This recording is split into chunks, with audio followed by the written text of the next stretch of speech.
Nama Om Vishnupadaya Krishna Prestaya Bhutale Srimate Bhaktivedanta Swami Nityanamine Namaste Saraswate Deve Gauravani Pracharine Nirvishesha Shunyavadi Paschatya Desatarine Jaya Shri Krishna Chaitanya Prabhu Nityananda Shri Advaita Gadadhar Srivasadi Gaura Bhaktavrinda Hare Krishna Krishna Krishna Hare Hare Hare Rama Rama Rama Hare Hare. Celebrated painting of our Lord Nrsimhadev. I heard a very interesting story from Indradumna Maharaj.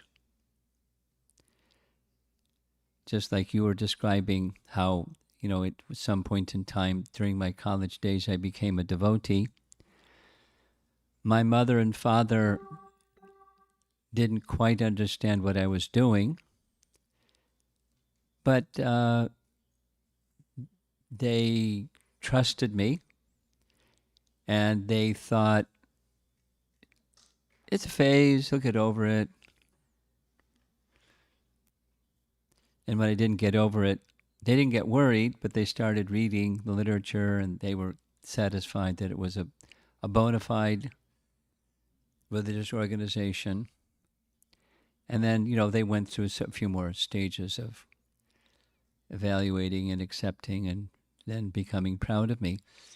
Indradumna Maharaj described, he was also quite young when he started Krishna consciousness, and if I'm not mistaken, my impression at least is that it was in the Detroit area, Indradumna Maharaj. So he wasn't really good about keeping in touch with his parents, but eventually his mother reached out and requested, like to see what you're doing. And so he made an arrangement. She came to the temple, and the first thing she saw when she walked into the temple was what you see on the screen. And she kind of stepped back and said, "What's this?" Or something like that.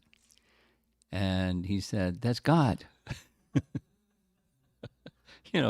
Nice young devotee, just very direct with mom, and it's God. And she went, "Oh no." So people that don't understand the Leela, the protection that Lord Nrsimhadev was offering to Prahlad. In fact, this is, it's not so well understood.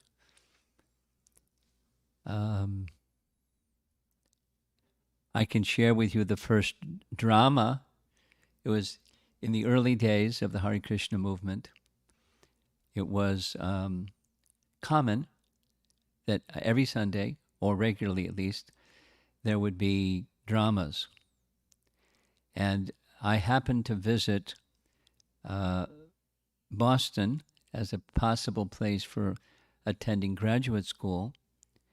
And I happened to come around the time of Nrsimhadev's appearance. And I didn't know anything about Nrsimhadev. This is just a little anecdotal story. But one of the devotees who was always playing the demons was named Murlidhar. Murlidhar was one of the three artists. The artists. I grew up in the Hare Krishna movement, visiting the art department, so I have some affinity for art, as you can see. So the artists would receive the recordings, because the system at that time was in a micro cassette. Prabhupada would make recordings of his, the Bhaktivedanta purports. He would send them to what was then ISKCON Press. Before there was BBT, it was ISKCON Press at the Boston Temple. And then the transcribers would transcribe, and the artists would hear. They would sit together and hear And then they would conceive of what paintings they would create from what they heard. They were creative, and they were visual creative. So the way that it worked is after they would decide what paintings, Bhardraj did the sketch, the line drawing kind of thing. And then Jadharani would fill it in, and Murlidhar would do all the final fine touch, all the jewels and all the eyes and the details and details. That was their team. That was later it changed, but that was what was going on at the time. And Murlidhar was really tall and had intense features in his face and very large eyebrows, and he was very quiet. They each had their personalities. He was very quiet, but he was always the demon, because when it was necessary, he could emote. He could express himself through art, and could express himself through drama. He rarely gave classes, but he was a really good actor. So I went at that time, and I didn't know the story of Lord Nrsingadev, and he was hiding behind a curtain.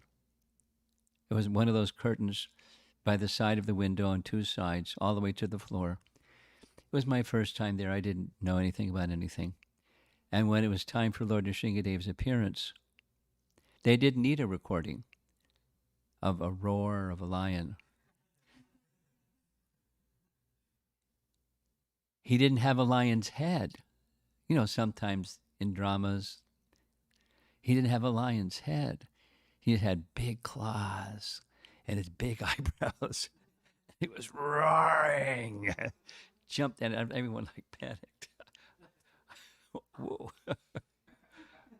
And he grabbed Hiranyakashipu and laid him on his lap and ripped him apart, and everyone applauded. It was like, wow, I'm going to join the Hare Krishna movement. Of course, there was an explanation, and that's two introductions to this painting.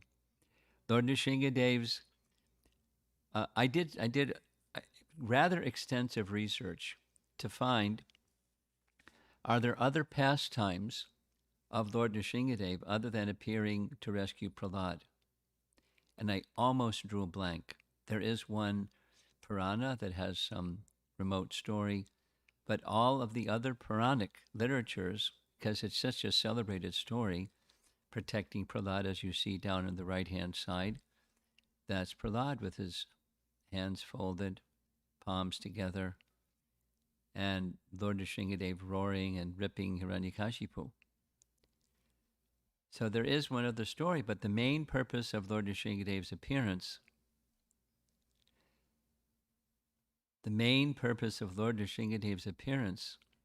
is his Bhakta Vatsala, or his great affection for Prahlad. I recently heard Prabhupada explaining like this. He has such affection, and Prahlad was put in such difficulty. For the Lord, it was intolerable. And he manifested his intolerable spirit because he can't bear to see devotee put in difficulty. But there was a difficulty.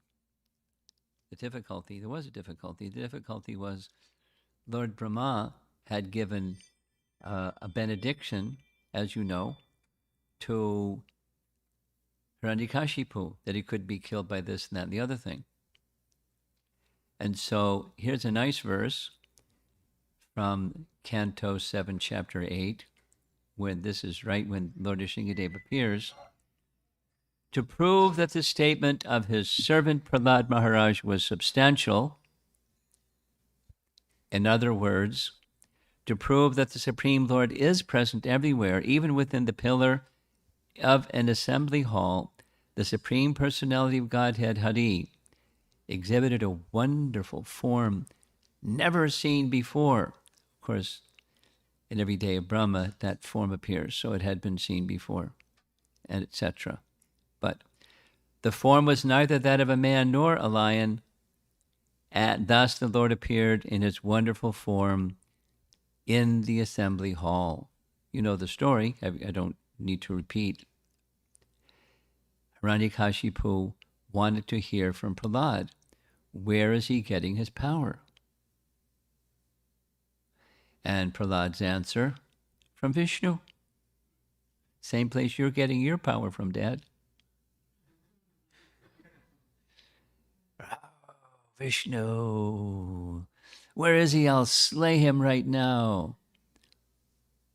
And Prahlad's answer was honest. He's everywhere. Now, if he's everywhere, how come we can't see him? Because we don't have the eyes to see him. Or because he chooses to, he can be seen only by those who he reveals himself to. Say it negatively. He can't be seen unless he reveals himself. So he can't be seen. And to whom does he reveal himself? To those who hold devotion for him, like Prahlad. So watch the screen. Here comes Lord Nrsingadev appearing from a pillar. And he has a number of arms, and he's roaring. He looks pretty intense. But there's another side to him, and that's the very soothing, gentle Lord Nrsingadev, who the feature of Lord Nrsingadev that he appeared and presented himself to Prahlad was quite different than the feature that he presented to Hiranyakashipu. In Rupa Goswami's writing, Laghu Bhagavatamrita, in describing the avatars of the Lord when it comes to Lord Nrsingadev, he quotes, though ferocious, he is cool as the moon for the devotees. Cool as the moon. I'm going to tell another little story. Some of you may know Srila Prabhupada's disciple and my god brother, Sridhar Swami. He, for years, was in Bombay in charge of their fundraising for the Juhu temple. Along with Giriraj Maharaj, they worked closely together to help build the temple and then grow the temple and so forth. And then for some period of time, he became a co-GBC with me in New York. So he stayed for like 2 years in New York, and we became very close. You know, did service together and had breakfast and lunch together every day. It was really nice. At a certain point, Sridhar Swami was diagnosed with a certain kind of liver disease, and he was told that he had just some few months to live. He lived much longer by Krishna's arrangement, but he started at that time worshipping Lord Nrsingadev. And we talked about it. And then as his health got stronger, he didn't dwindle and dissipate, just vanish. He decided he wanted to help fundraise for the Temple of Vedic Planetarium. And he became interested in conceiving of exhibits that would go into the temple, because along with the planetarium, the plan is to have exhibits that give teachings about bhakti. So he decided with his disciple, Mayapur Das, to go to Epcot Center in Orlando and see what they have. And maybe he could learn something and take something. So he went. And when he came back, he told me that in the trunk of his car, when he went into the Epcot Center, were his Nrsingadev deities. And when he came back, they weren't there. Someone broke into the car and stole his Nrsingadev deity.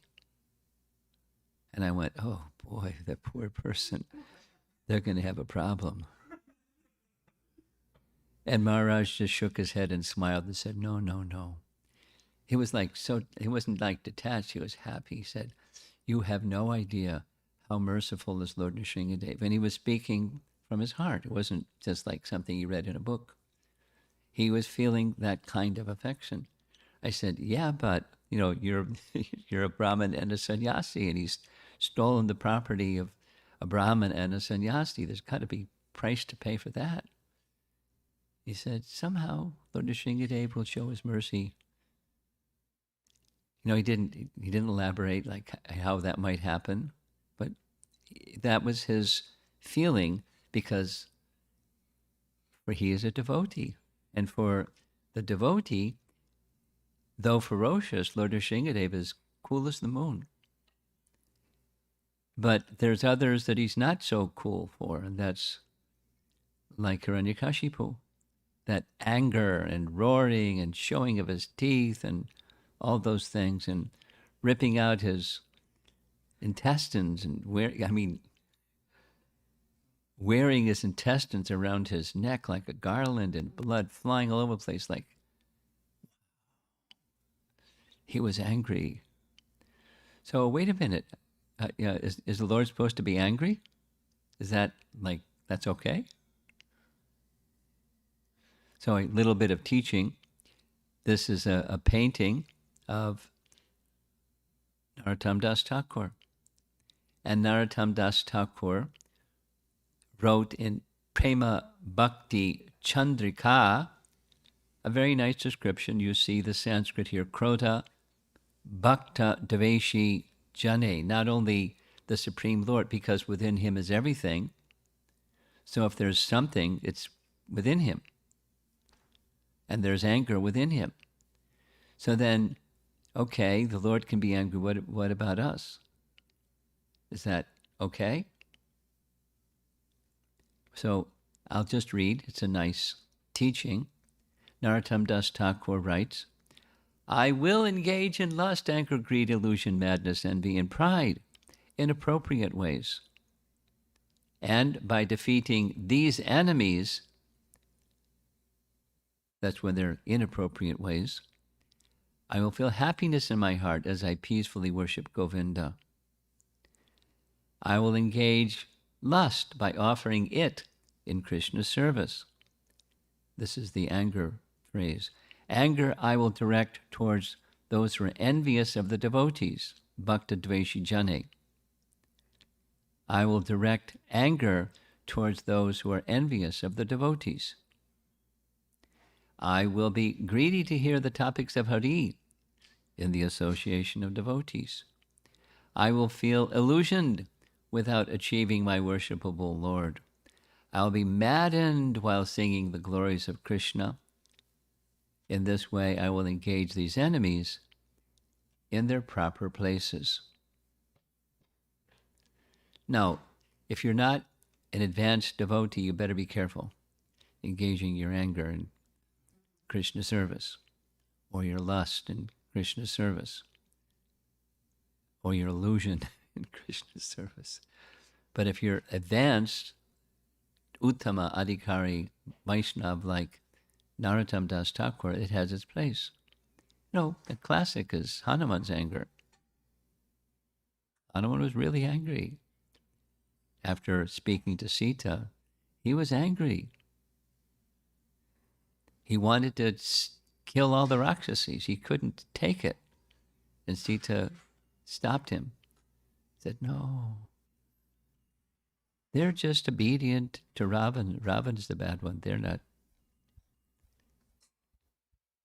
So when he left Sita's side, he burned Lanka.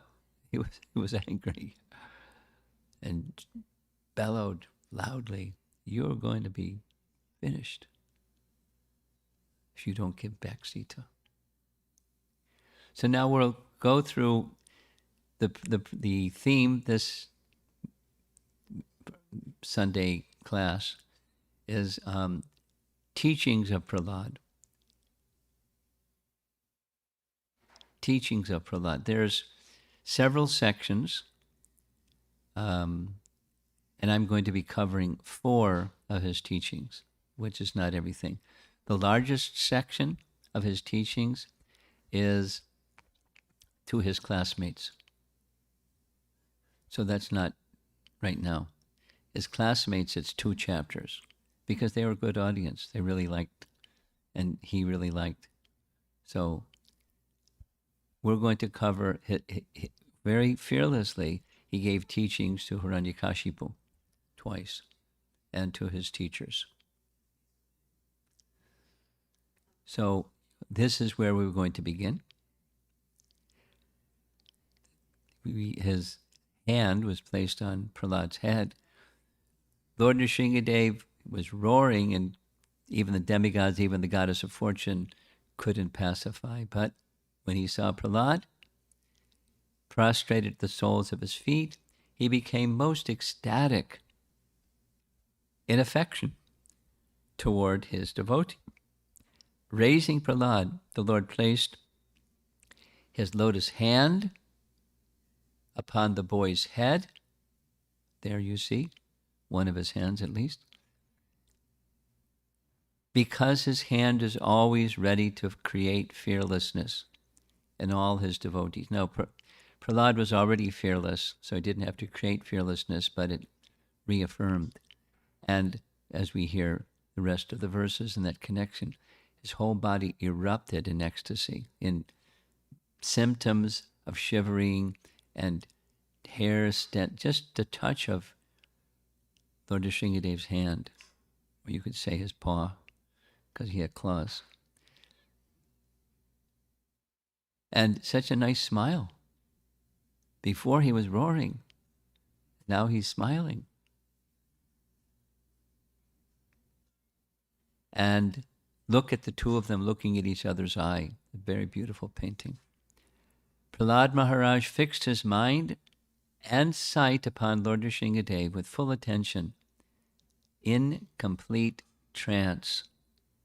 With a fixed mind, he began to offer prayers in love, with a faltering voice. Actually, I did this in reverse. My pardon to all of you. I was planning to do the teachings, and this is his prayers.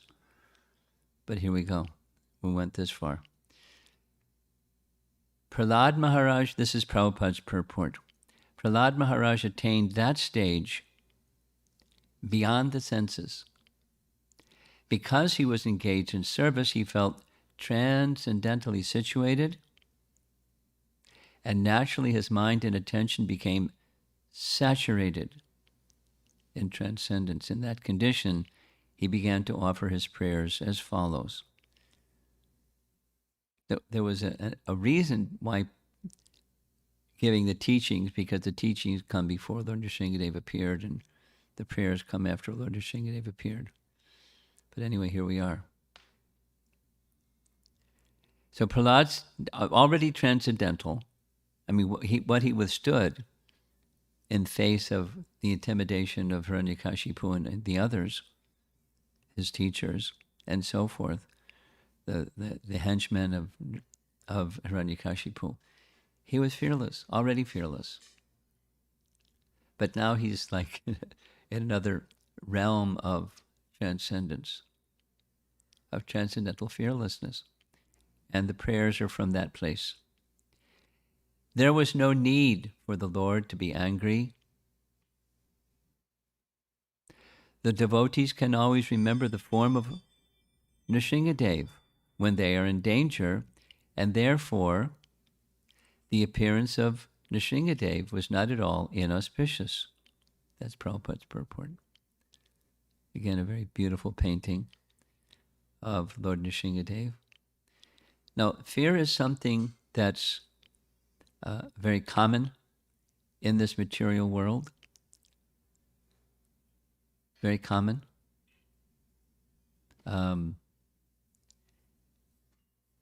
Anxiety and fear and stress and all of those kind of negative emotions that are, once they connect, it's kind of very disturbing. One's consciousness, no, it's okay. Mataji needs to not rattle them. Just let her know. Politely.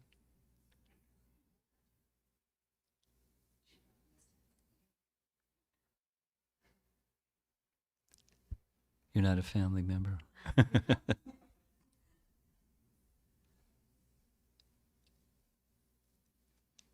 There are many verses in the Bhagavatam that discuss fear and fearlessness. One of them that I have particular appreciation for is Bhayam. Bhayam means fear. Bhayam, Dvitiyam, duality. Abhinivesh. Abhinivesh means absorption in duality. Bhayam, Dvitiyam, Abhinivesh yatak syat. Bhayam, syat means arises. Fear arises when one becomes absorbed in duality. You know, the bodily conception of life, for starters, duality. And when that happens, absorption in duality, one forgets oneself, one forgets the Lord,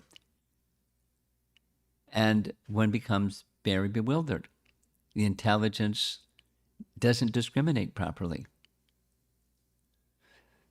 The mind latches on to something, and the intelligence can't discern what to do about that something that the mind has latched onto. And you forget yourself, and you ishadapi tasya viparyayo smritihi. You forget Krishna, forget yourself. You know, it takes over, like this image shows. It grips, and one feels captive. We're a prisoner of that feeling, and you can't get away from it. You try to get away from it, and it follows you. And it gets bigger because you're trying to run away from it. So that's very common. As far as I understand it from statistics, what's it called these days? Anxiety disorders. It's the fastest growing field in medicine, not just, psychology or psychiatry, but medicine. Anxiety disorders. They have different ways of describing and divisions and characteristics of them and so forth. But fear. So how to become fearless? Well, shake hands with Lord Nrsingadev and you become fearless.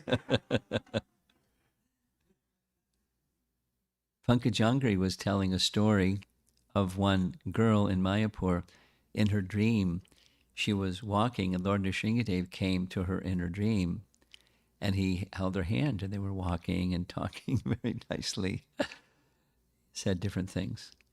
So, fearless. But if you leave that place of protection and here comes something that's threatening whatever, your safety, your happiness, or your well-being, or something, fear. And when is well-being certain? So fear is at a low level or medium level or high level. But so this is, Prahlad had become absolutely fearless. O most powerful, insurmountable Lord, who are kind to the fallen souls, I have been put into the association of demons as a result of my activities. Now he's condemning himself or expressing humility. That's the starting point.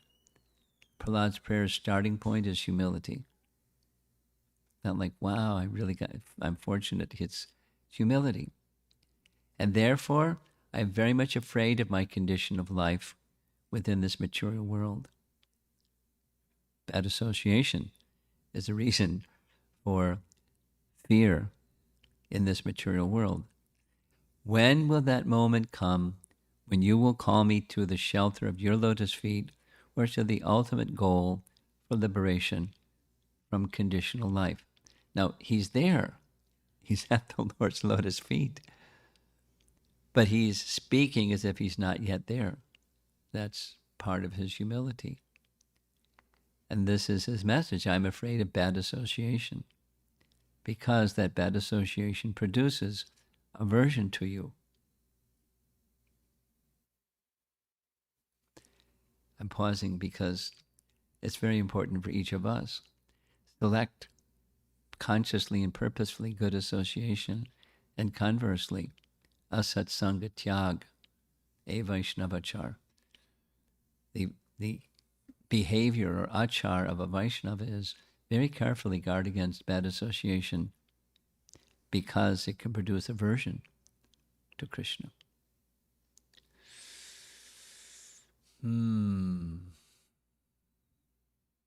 I know some people that are having that difficulty, and it has everything to do with aversion, a bad association. My dear Lord, now I have complete experience concerning the worldly opulence, mystic power, longevity, and other material pleasures enjoyed by all living entities, from Lord Brahma down to the ant. As powerful time, you destroy all of them. Therefore, because of my experience, I do not wish to possess them. My dear Lord, I request that you place me in touch with your pure devotee and let me serve him as a sincere servant. What he's seen is his father was on top of the mountain. He was able to terrorize everybody, and material pleasures like anything, and mystic powers like anything, and opulence like anything. But in a flash, it's all gone. He had just experienced. So please don't offer me those things. Please don't offer me those things. Because the answer is going to be no, thank you. But rather, what do I want? I want the association of your devotees, your pure devotees. And so I can do some service to your pure devotees. Then how does that approach become possible to serve the Lord and his devotees? Here is Prahlad's teaching or prayer. My dear Lord, O Supreme Personality of Godhead, because of my association with material desires, one after another, I was gradually falling into a blind well full of snakes, following the general populace. But your servant, Narada Muni, kindly accepted me as his disciple and instructed me how to achieve this transcendental position. Therefore, my first duty is to serve him. How could I leave his service? So, Lord Nrsingadeva isn't asking him to leave his service, but he's indicating the intensity of his attachment to serving Narada Muni, his association and serving him. How could I ever do anything else but that? I can't do anything else but that. He's given, and this is a lesson, a very important lesson in devotional service, the lesson of gratitude. Sometimes I'm asked, how did you get started in Krishna consciousness? What's the story? And a short answer is gratitude. There's a long answer, there's a medium answer, but the short answer is having received something so wonderful, and I didn't quite understand how wonderful it was, and I was like most young people, eager to receive and just saying thank you, but not really feeling gratitude. But something happened, and that feeling of gratitude just exploded. And when gratitude is there, what are you going to do? Let's say it differently. All over the world, because I've traveled most of the parts of the world, not all parts of the world, but something that I see everywhere is parents are, regardless of culture and language, they like to train their children in good behavior, good manners. The please and thank you thing. You give something, the parent is over their shoulder and say, what do you say? They say, thank you. When I see that, I'm thinking of those little toys, and you tilt the toy and it makes a noise. Thank you. Okay. So it's quite mechanical. But, it should be there, please and thank you, and all those behaviors. But how does, as a parent or a friend or a person of the world, how do you pass on gratitude, that quality? Because when gratitude is there, it's not just a behavior. It doesn't come and go depending upon circumstance. It's with you forever.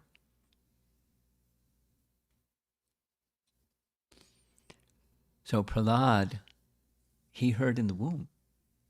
And how many times have we heard? Not in the womb. And what's that feeling of gratitude that impels us that there's no possibility of leaving the situation?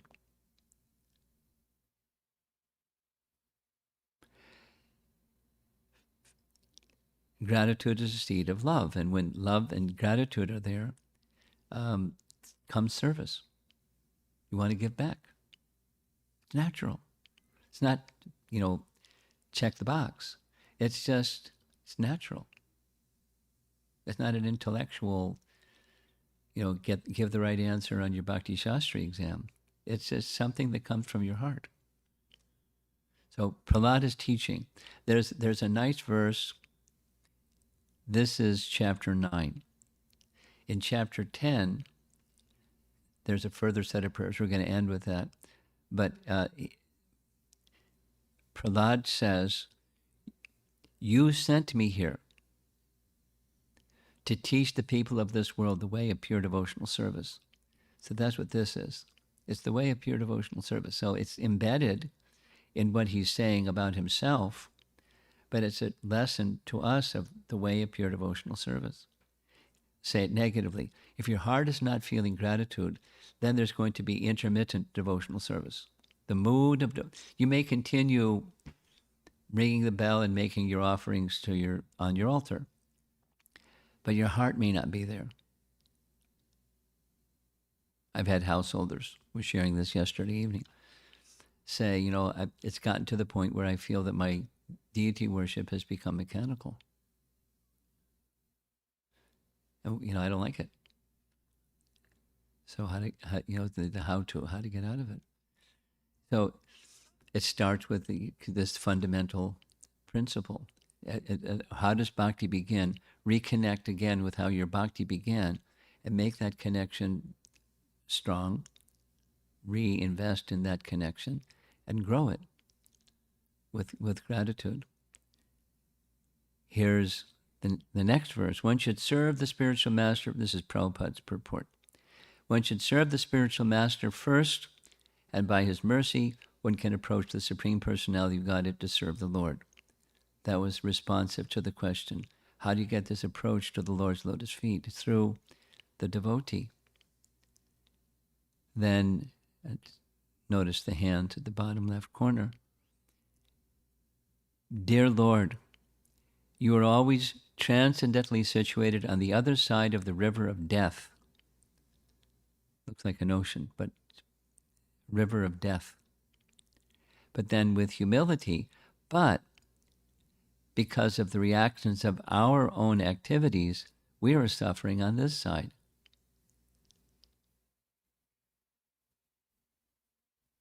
Indeed, we have fallen into this river. Look at all those people in the river. And are repeatedly suffering the pains of birth and death and eating horrible things. And we may not be eating horrible things, but we're suffering. Now, Prahlad is not, but he's speaking as if he's a conditioned soul. And then, addition to humility, because this is the beginning of his prayers, comes compassion. Now kindly look upon us, not only upon me, but also upon all others who are suffering. And by your causeless mercy and compassion, deliver us and maintain us. Now he's doing that. He's ready to do that. What's needed from our side is a submission to receive it. Eagerness to receive that which the personality of Godhead wants to give. That's the heart of the devotee. And when that heart of the devotee is expressed to the Supreme Lord, he reciprocates. It's a two-way relationship. Here's Srila Prabhupada expressing same idea. 1968 to Brahmananda. Anyway, I am not after respectful compliments by the public. but I am concerned more about my disciples. I want to see them quite able to preach the sublime doctrine of Krishna consciousness, and therefore I wish to stay. This is after his heart attack, and he was at the Jersey Shore recovering. Otherwise, I'm not attracted for any place, attracted for any place, either heaven or hell.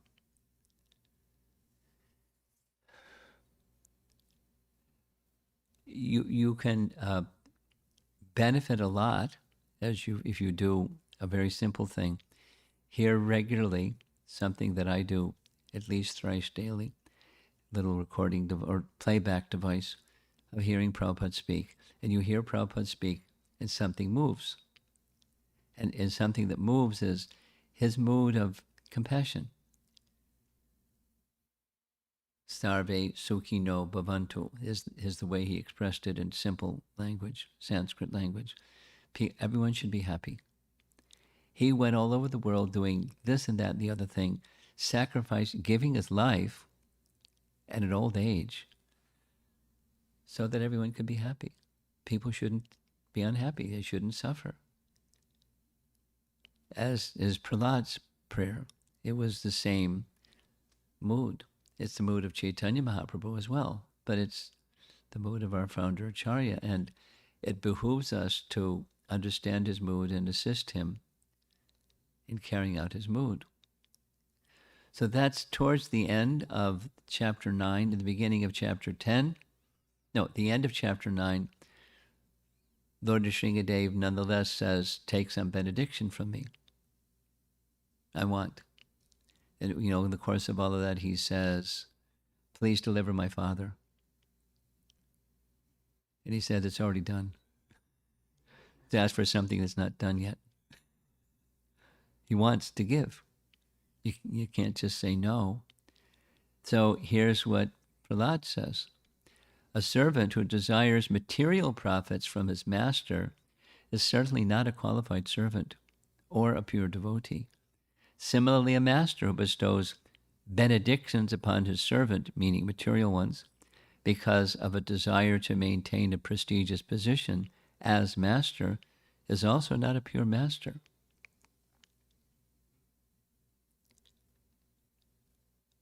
So what is it? What is it that's that relationship? Oh, my Lord, I am your unmotivated servant, and you are my eternal master. There is no need of our being anything other than master and servant. You are naturally my master, and I am naturally your servant. We have no other relationship. Now, there's affection, as you see in this very beautiful painting. Lord Nrsingadev has affection for Prahlad, and Prahlad has affection. But his affection isn't just hugging. His affection is serving. I mean, there's hugging too, and it's getting the benediction upon his head. But it's a life of service. There's I forget, somebody sent this out. Some European author expressed something like this, that the real sign of love is serving of another. So we're serving because constitutionally that's what we are and who we are. We're servants of Krishna. So we're going to serve whether we, think we're serving or not. We're going to serve. But the idea then is to serve in this mood, as Prahlad says later in this chapter. You sent me to this world to teach the way of pure devotional service to the world. So this is the teaching of pure devotional service. It's quite simple. Like, in the last 2 or 3 classes, there's been some discussion about the selfish way of thinking. I get the idea of bhakti is meant for the pleasure of Krishna. And I'm hearing classes and, relishing it. It's like, okay, that's it. Then I start doing my duties of life and it's gone. And it's, I'm thinking about myself. Am I having fun yet? Or whatever. and in my family and my stuff. So bhakti carries one to the other side. This is that bhakti principle. As that bhakti principle grows and matures, the Lord Chaitanya's teaching takes us into Braja Prem. This is Vaikuntha Prem. And Braja Prem is, it's really sweet, Madhurya Rasa, of different mellows of loving exchange with his parents and with his friends and so forth and so on, with the parrots and with the cows. And it's, it's very sweet, loving exchange from Krishna's side and their side to him. But the fundamental foundation, basis is this one, pure devotional service. Nothing else. Then, O my Lord, best of the givers of benediction, if you would all want to bestow a desirable benediction upon me, then I pray from your Lordship that within the core of my heart there be no material desires. This is Canto 7, Chapter 10. Just as a refresher, yesterday evening the same message was discussed from Krishna speaking to Uddhava Gita. Very simple. Canto 11, Chapter 7. The very foundation of misery in this world is material desire, and becoming free from material desire is the source of the greatest happiness. So he's wanting happiness, but he's not saying, I want happiness. I want freedom. Please take from my heart all material desires. There's a nice prayer, one of many. In Canto 5, Chapter 19, there's a set of prayers that Prahlad offers to Lord Nrsingadev, and it says the same thing. Your sharp nails and pinching teeth and roar. Don't give me fear. With those same things, please remove from the core of my heart all material desire. Now, if you make a prayer like that, what happens? Commonly, something does start to pull and tug at those material desires, and you say, ouch. Because you have an attachment to being the enjoyer of something. And when that something is gone, or even the desire is tugged at, you tug back. That's the attachment part. And, it's Krishna doesn't interfere unless he shows some special mercy. So he has no material desire. Prahlad has no material desire, but that's his prayer. And how you stay in the position of no material desire is stay in that submissive mood to the personality of Godhead. And summation here, we learn all these things about, and I'll speak for myself, growing up in America, knowing nothing about nothing. If it hadn't been for Srila Prabhupada, maybe many of us could say the same thing. Not a good place. Where would we be without that association? Something, but not the same something. Not the same, the good fortune of having access to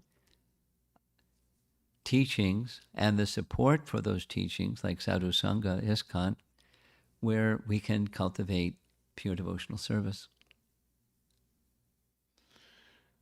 I came across something a few days back, which I shared with 3 devotees that I know who live in Vrindavan. I'm sharing with you because it's very nice. Rupa Goswami, as we know, he wrote 2 dramas, Vidagdha Madhava and Lalita Madhava. The first one is Krishna's pastimes in Vrindavan, and then the second one is Krishna's pastimes outside of Vrindavan. And Lalita Madhava is the second one. At the end, there's the very last chapter, almost the end of the very last chapter. Radharani makes a request of Krishna. please grant this benediction. You know, she glorifies Vrindavan and says, those who reside in Vrindavan, two conditions. Those who reside in Vrindavan and those who lifelong cultivated desire, sincere desire to be again in your association, please bring them to you in this holy land of Vrindavan. And Krishna smiles and says, my beloved, so be it. So I shared that with these other devotees, 3 devotees that are living in Vrindavan, because, I mean, what good fortune out of all the possible places to live and the possible ways of life to live, to have a life of devotional service. No, we're not living in Vrindavan, but our hearts can be in Vrindavan. And so how fortunate are we? And if that sense of great fortune, you use this human form of life properly. You know, it's one of those lessons that, as many people have been sharing, when some relative in India passes away because of COVID or something like that, or Pankaj Jangri passes away, and then this, you know, take advantage of the opportunity when you have it, because who knows how long we're going to have it. The opportunity for a life of pure devotion is being handed to us. Please take it, please take it, please take it. And, you know,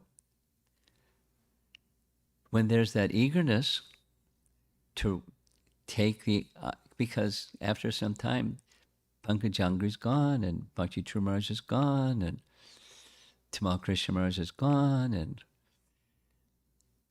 how long is it going to be before all the other persons that are those individuals who you look up to, they're gone?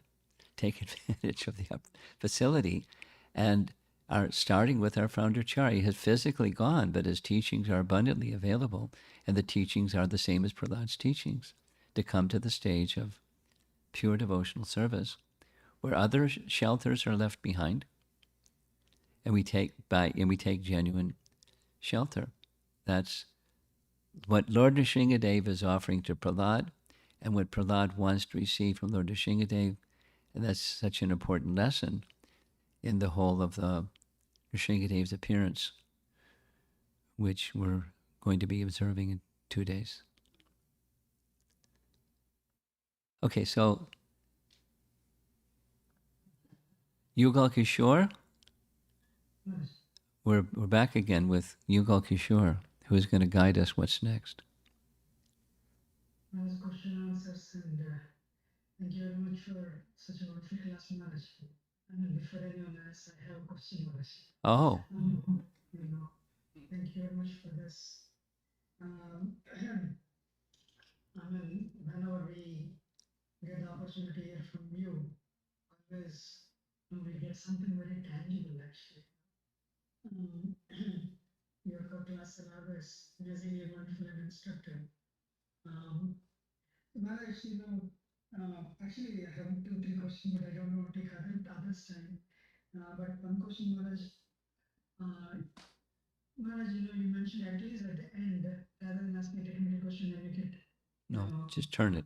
Question that will benefit everyone. I've been trying sincerely ever since we got the opportunity to perform bhakti, and it is trying. It's trying is the trying. So yeah, I've been trying at least for myself.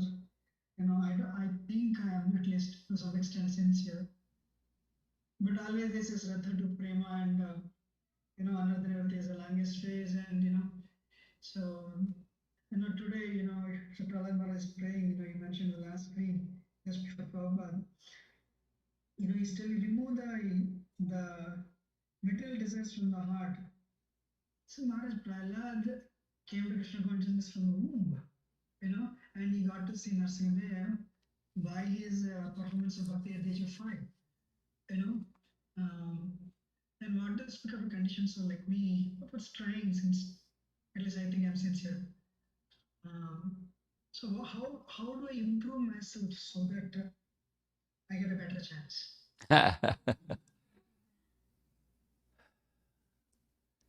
Well, your question is what I've been touching on during this time already, but I would say um, a big topic that we spoke about yesterday evening was application, but that consistent application takes a commitment, and it takes something, we'll say it's stronger, it takes something from the heart. So it's not like there's something wrong with you because you haven't achieved perfection yet. Not that you're saying that, but it's not that any one of us, we haven't achieved perfection yet. There's we're in the stage of unsteady bhakti, and to make unsteady more steady, it's proper relationships with sadhus. And in that proper relationship with sadhu, I've expressed the sense of gratitude of what we have received. And that gratitude is at the heart level. And at the heart level, we carry out those things that we've heard and understood to our capacity. The problem is, we're attached to being enjoyers of the temporary. So one of the there's many things to say in response to your question, but it's really helpful. We're discussing it in the Uddhava Gita section, just in the morning classes, that attachment to the temporary is an antidote for attachment to the temporary is understanding that it's temporary. And the object, the sensibility of enjoyment, that momentary flickering little enjoyment, is not substantial. It's also temporary. And so let me let go of it so that I can reach to the non-temporary or the eternal or Krishna. The best means for that is, as we heard, the spiritual master. And the spiritual master in ISKCON kind of means our Diksha Guru, but the broader sense of the spiritual master is those persons who we have received significant spiritual guidance and support and understanding and instructions, and keep that close to our heart and serve from that place, and with faith that the affinity for the temporary will subside, and the attachment for the eternal will become strengthened. Again, keep good association. Keep good association. And be in that mood of service always. So those are key. Of course, chanting and hearing in a qualitative way is at the heart of everything, keeping in that position. We have a musical clock on the wall here. So if you hear some funny noise, don't worry about it. It's delightful. There. Thank you. Okay. Thank you. Hare Krishna. Hare Krishna Maharaj. Thank you so much, Maharaj. Wonderful class. Maharaj, while waiting for questions from Facebook, many devotees are watching in Facebook as well. Okay. Devotees in Zoom. If you have any questions, please unmute yourself. And the next devotee can actually put the raise hand symbol. That will help us to go by the order. That's good. Any devotees, please unmute if you have any questions.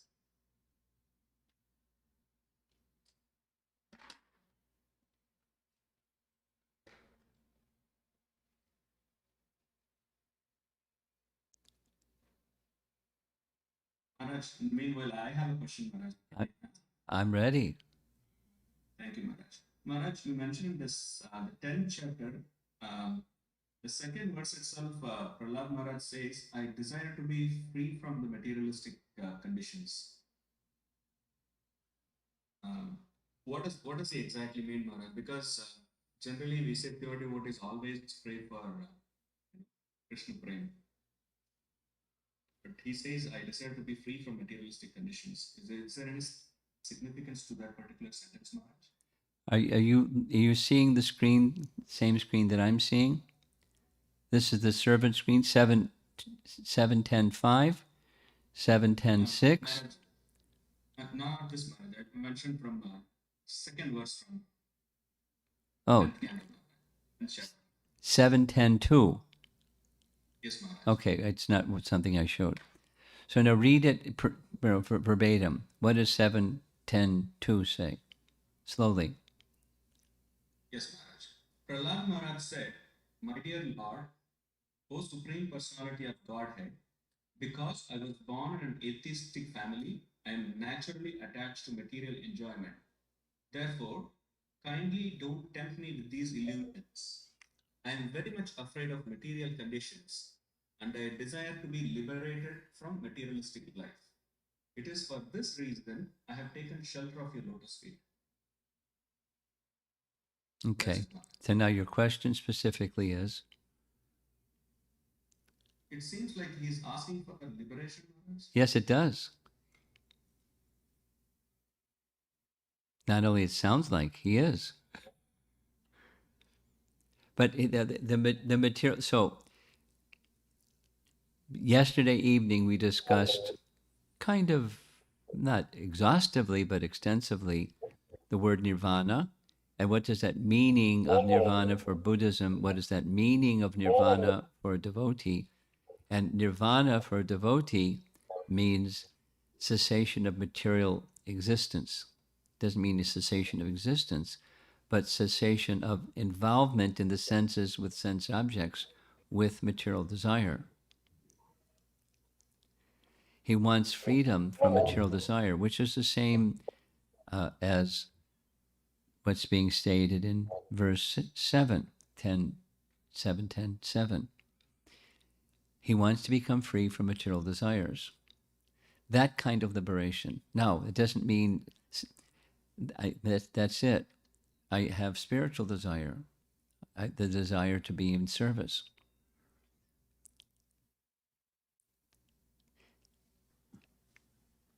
Now,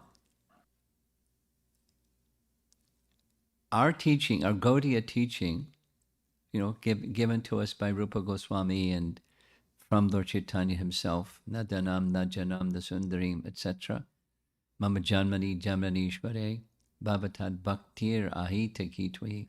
That's Lord Chaitanya's teaching, is even if you're offered liberation, that's not what I want.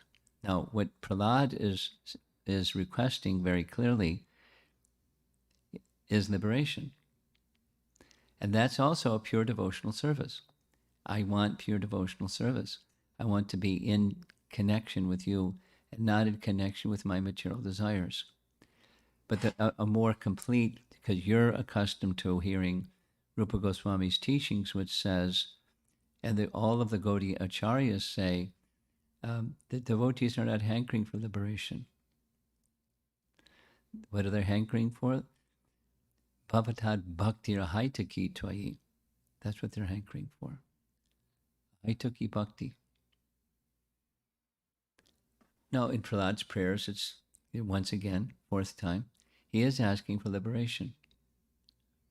But for us, we can assume it means same as what's here shown on the screen, verse 7, no material desires. Thank you, Maharaj. That's very helpful. Maharaj, this question is from Sri Gaurangi Mataji. Okay. Maharaj, you mentioned fear means bad association. Could you please elaborate a little more on that? No, Prahlad's fear, let's go to that slide. Prahlad's fear is through bad association, one will become inimical to the personality of Godhead. I'm afraid of bad association, which produces aversion to you. So fear for Prahlad, because he's fearless. But he's not foolish. Fearless doesn't mean foolish. Fearless still has some fear, and that is that which will take away my attraction to you. No, who can take away Prahlad's attraction? He's been in the company of Hiranyakashipu and all of his cohorts. So he's had ample bad association. but he doesn't have aversion to the personality of Godhead. But he's speaking that way.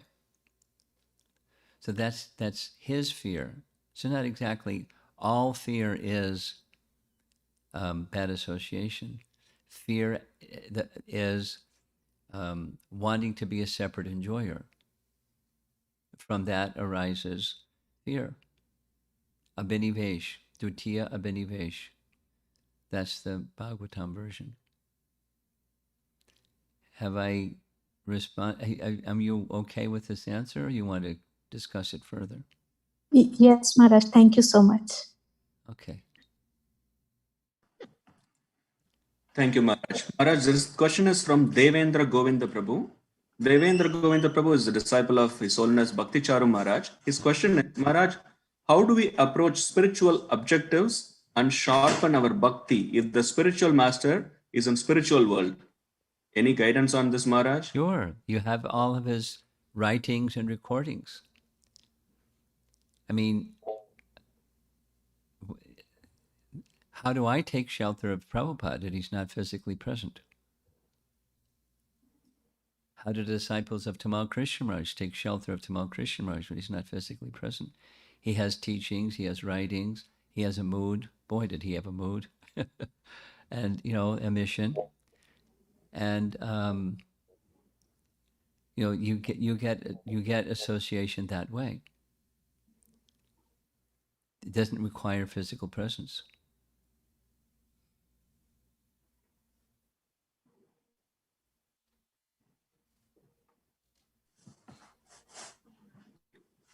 Thank you so much, Maharaj. Mahipal Prabhu, you can unmute yourself and ask your question. Thank you. Hare Krishna, Maharaj. Dandavat Pranam. Maharaj, my question may be an ignorant question. Like, how do we approach nursing Dev, remove the obstacles for Raj Bhakti? So, isn't it an offense to ask the Lord like that? No, it's good. Okay. That he loves to do that. And he may do it even if you don't ask. But if you ask, he loves to do that. And when he does that, don't say, ouch.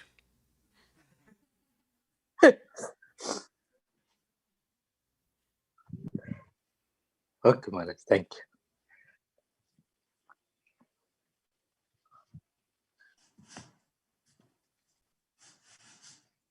Thank you so much, Maharaj. Looks like these are the questions we have in Zoom and Facebook today. Okay, we have our own set. We have people online, we have people in the room. Let's do a little bit of that.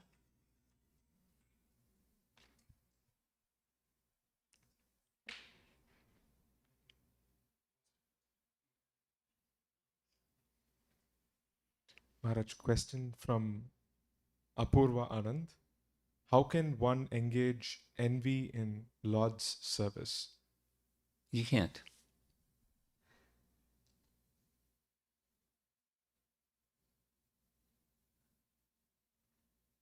Now, if you're a left-wing gopi, then you can feel some envy towards the right-wing gopis.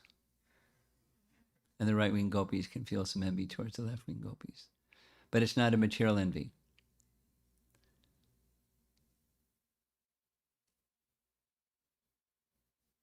We can't engage envy that we know in this plane.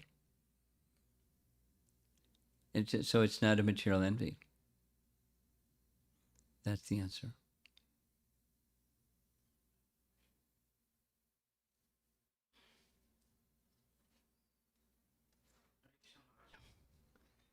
Thank you for the wonderful class. Maharaj, I have one question.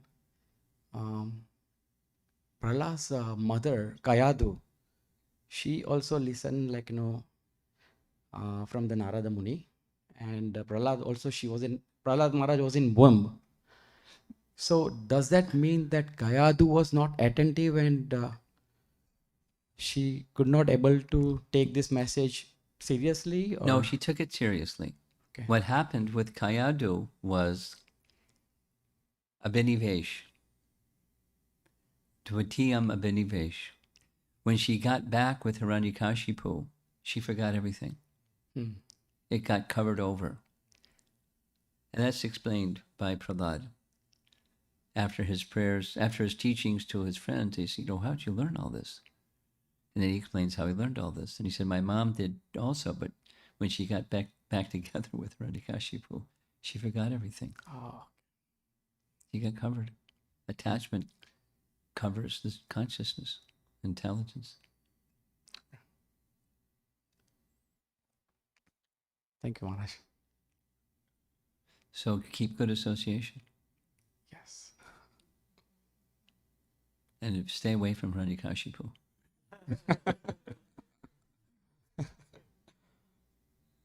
Okay. Yes. Anything else? Anything in the room? Anyone? No? Okay. Anything else online? Okay. Hare Krishna, Guru Maharaj. Maharaj, you are saying about the fear. When we have fear, we need to take shelter of the Lord. So that, suppose if I am in a fearful mood, so do I do some read of prayers or? The antidote is hearing. In that particular verse, association with sadhus and in the company of sadhus, hearing. So the prayer is fine. Supposing, pick up your bead bag, offer a prayer, read a verse from Bhagavad Gita, close your eyes, remember, that which has really helped you in your bhakti life and teachings. And so you go into a mode of goodness space that's detached from that fear space. That's a mode of ignorance space. But the means for that is sadhusanga, and sadhusanga means bhajana kriya, the activities of bhakti. So prayer is one of them. Sure. Okay. Thank you. That's it? Okay. Yoga Kishore, looks like we've ready to wind it down. Yes, Maharaj. Thank you very much, Maharaj. Very, very grateful for the class and for the wisdom, for your presence. Look forward to seeing, in future more and more, Maharaj. Thank you. Okay. Not only that, you got entertained by this musical clock. Yes, Maharaj. Special bonus. Srila Yes, Prabhupada ki Jai. jai. Jai. His Holiness Rambaswamy Maharaj ki